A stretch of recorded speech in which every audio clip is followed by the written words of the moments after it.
이스라엘 공습으로 레바논 친이란 무장정파 헤즈볼라 수장이 사망하면서 중동의 일촉즉발의 위기에 놓였습니다. 여기에 그치지 않고 이스라엘은 예멘의 후티 반군까지 공습해 저항의 축 세력을 차례로 폭격하고 나섰는데요.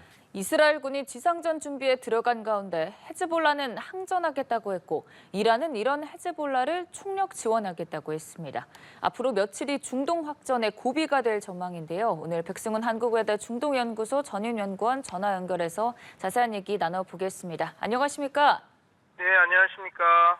네, 지난주 초부터 한 주간 헤즈볼라를 집중 공습해온 이스라엘이 예멘으로까지 시선을 돌렸습니다.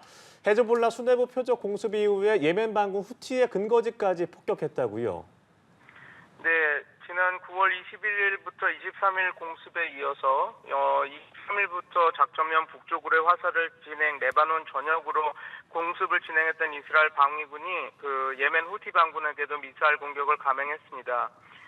예멘 서부 항구 도시 후데이다라고 하는 곳을 타격했는데요. 예. 후데이다항은 예멘 수도 사나에서 서남쪽으로 한 200km 떨어져 있는 예멘에서는 아덴항과 함께 예멘을 대표하는 항구로서 특히 홍해 관련해서 주요 홍해 물류에서 상당히 영향을 끼치는 주요 항구입니다. 그래서 이스라엘 방위군은 자기네들이 후데이다 항만의 전력 시설을 공격했다라고 이미 밝혔고요. 후티는 이 공격으로 자신들의 엔지니어, 그러니까 기술자와 항만 노동자 4명이 죽고 45명이 부상당했다고 밝혔습니다. 그러니까 이번 공격은 이스라엘 입장에서는 늘 소위 말해서 후티 반군이 바벨 만데브라고 하는 해협을 항상 막으면서 그들의 군사적 지렛대를 올려왔는데요. 그거에 대해서 전쟁이 확전되기 전에 이미 한번 경고 그리고 정지 작업을 한 군사작전으로 보면 될 것 같습니다. 네, 경고성 작전이라는 말씀을 해주긴 하셨지만 이를 두고 이스라엘의 지상전이 임박한 것 아니냐는 해석도 나오거든요. 네, 필요하다면 이스라엘 방위군이 필요하다면 지상전을 감행할 수 있다고 봅니다. 다만 네. 이번 지상전이 베이루트까지 진격하는, 그러니까 이스라엘 지상군이 베이루트 북쪽의 베이루트까지 진격하는 말 그대로의 레바논 대 이스라엘의 전면전이 될지는 아직도 미지수입니다. 일단은 이스라엘이 진격을 하게 되면 지상군을 파견하게 되면 리타니강 이남 지역, 즉 레바논 남쪽 지역에서의 헤즈볼라 및 하마스 잔당들을 격퇴할 목적에 두고 작전을 벌일 것으로 보입니다. 결국은 하마스 괴멸을 위한 그리고 그들의 이스라엘의 안보 위협에 상당히 위협이 되던 세력을 좀 헤즈볼라의 능력을 줄이기 위한 남부 레바논에서의 군사작전을 수행하기 위한 지상군 파견이 될 것으로 보입니다. 일단 네타냐후 이스라엘 총리의 의중도 좀 중요할 것 같은데 이전에 유엔 총회 연설에서 선택의 여지는 없다. 이스라엘은 위협을 제거할 권리가 있다라고 입장을 밝혔거든요. 이건 좀 어떻게 해석하셨어요? 네, 그렇게 해서 군사작전을 그렇게 올려가고 있죠. 우선 9월 21일 진행됐던 이후부터 진행됐던 군사폭격을 보면 두 가지 투 트랙으로 진행되고 있다라는 게 보여집니다. 그러니까 우선은 네. 헤즈볼라 무장정파 주요 군사시설이 밀집된 마라자유, 그리고 리타니강 남쪽 레바논 지역에 대한 그다음에 시리아의 접경 지역인 베카 계곡에 대한 공습이 대다수였는데요. 보통 어디를 공격했나 보면요. 거기가 거의 80~90%는 그쪽을 공격합니다. 여기는 어떻게 보면 헤즈볼라 군사시설들이 있는 곳이거든요. 그래서 거기를 공격하고 또 다른 한 축은 요인 암살입니다. 그러니까 지금 계속 얘기가 됐던 하산 막술 알라든 아니면 알리 카라키든 지금 요번 공습으로 인해서 한 20명의 헤즈볼라의 고위 지도부가 사망을 했는데요. 그러니까 네. 투 트랙, 하나는 이스라엘 군부에 대한 헤즈볼라 군부에 대한 억제, 그리고 요인 암살, 이 투 트랙으로 하면서 자기네들이 이제 확전을 하기 위한 것보다는 확전을 좀 최대한 억제하면서 자신들의 효율적인 공격을 올려가는 방식으로 군사작전이 진행되고 있다고 보시면 되겠습니다. 네, 앞서도 언급하셨지만 이스라엘이 나스랄라뿐만 아니라 지휘관 20명을 최소 제거했다고 발표를 했는데 미국이 압박을 함에도 불구하고 헤즈볼라 거점을 연달아 표적 공습을 하고 있습니다.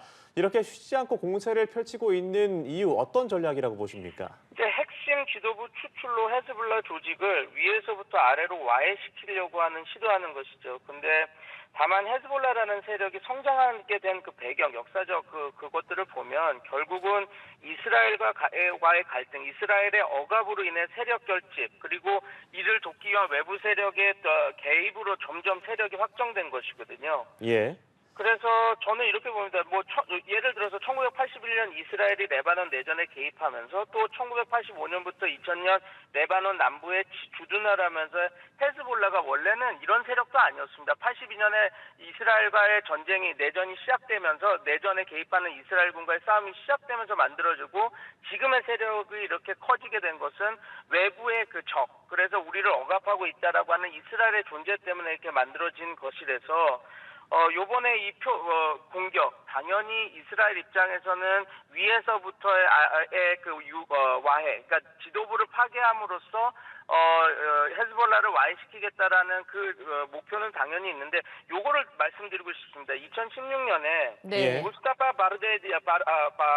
바드레딘이라고 하는 헤즈볼라의 전설적인 군 지휘자가 있었습니다. 이때도 이스라엘의 폭격에 의해서 군사작전에서 사망했거든요. 그분이 그 장군이 얼마나 대단한 장군이었냐면 모든 헤즈볼라 군사 작전에 성공했을 때 그가 작전을 짰다고 해서 이 사람의 축출은 헤즈볼라의 군사적 약화를 갖고 올 거라고 얘기했지만 우리가 보듯이 그러지 않았거든요. 물론 지금 요번에 이스라엘의 군사 작전은 나스랄라를 비롯해서 최고 수뇌부들을 성공적으로 다 축출을 하긴 하였습니다. 사살은 하긴 하였지만 제가 말씀드린 대로 이게 그냥 단기적으로는 헤즈볼라에게 어떠한 큰 타격을 줬지만 중기적으로 또 장기적으로는 이것이 어떤 영향을 끼칠지는 우리가 조금 더 시간을 두고 좀 지켜봐야 됩니다. 네, 근데 사실 이 수뇌부들이라 함은 엄청난 방어막 속에서 꼭꼭 숨어 다닐 텐데 잇따라서 계속 사살당하고 있는 상황이란 말이죠. 이스라엘의 정보력도 상당한 것 같거든요. 어느 정도 수준이라고 보세요?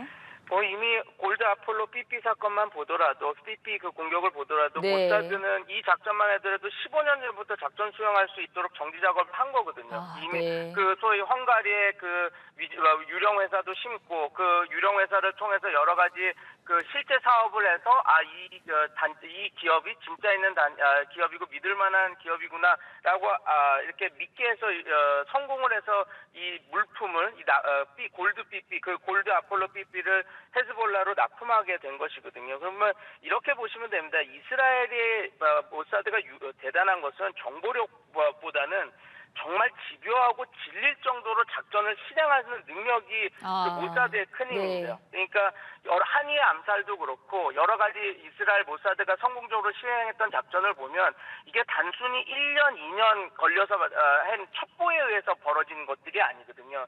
이미 예를 들어서 한이의 암살 사건도 이란 내부의 바시지, 민병대 세력입니다. 또 혁명수비대 세력 안에도 자기 자신의 세력을 오래전부터 심어서 그래서 그들이 이중 간첩인지도 모르고 간첩인지도 모르는 상태로 그 정도로 에 대한 밀정을 심어서 소위 한이애가 암살당했던 그 공간 자체가 이란 민병대 그리고 이란 혁명수비대가 관리하던 숙소에서 폭탄이 숨겨져서 거기서 터져 죽은 거거든요. 그래서 네. 거기 내부자가 아니면 심을 수 없는 거라서 이런 것들을 보면 이스라엘이 정보력보다는 이스라엘이 얼마나 집요하게 오랫동안 자기가 목표물을 설정하면 장기적으로 자기네들의 작전을 실행하는지 그리고 준비하는지에 대한 그런 것들을 보면 더 이스라엘의 모사드가 네. 어떻게 작전하는지 알 수 있을 것 같습니다. 네. 네, 사실 이제 이스라엘 정보력이 어떻든 간에 이 전쟁이 끝날 기미는 보이지 않는 것도 사실입니다.